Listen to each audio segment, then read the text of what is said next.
ইসলামী bank news top 10। রাজনৈতিক দলের সাথে জাতীয় ঐকমত্য কমিশনের দ্বিতীয় দফার সংলাপ শুরু হচ্ছে আজ। নির্বাচনের জন্য সরকারকে সময় বেঁধে দেবে না জামায়াত, বলেছেন গোলাম পরওয়ার। ডিসেম্বরের মধ্যে নির্বাচন হলে গণতান্ত্রিক ধারা ঠিক থাকবে, বলেছেন আমির খসরু মাহমুদ চৌধুরী। রবিবার ঐকমত্য কমিশনের সংস্কার সুপারিশ জমা দেবে বিএনপি। অনেকেই সংস্কারের বিরোধিতা করছে, ভবিষ্যতে স্বৈরতন্ত্রের উত্থান প্রতিরোধে সংস্কার করতে হবে, বলেছেন আলী রিয়াজ।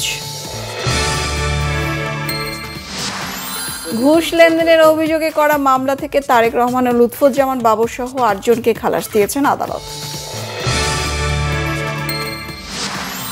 গুরুতর অসদাচরণের অভিযোগে হাইকোর্ট বিভাগের বিচারপতি খিজির হায়াতকে অপসারণ করলেন রাষ্ট্রপতি।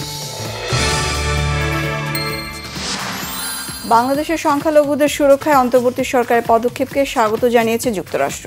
এটি অব্যাহত থাকবে বলে প্রত্যাশা মার্কিন পররাষ্ট্র দপ্তরের।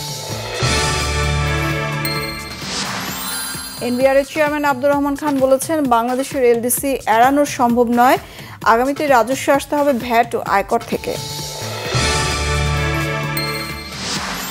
ঠাকুরগাঁওয়ে প্রেমের ফাঁদে ফেলে কলেজ ছাত্রকে অপহরণ, 25 লাখ টাকা দিয়েও মিলল মরদেহ। অপহরণকারীর বাড়িতে আগুন দিয়েছে বিক্ষুব্ধ জনতা।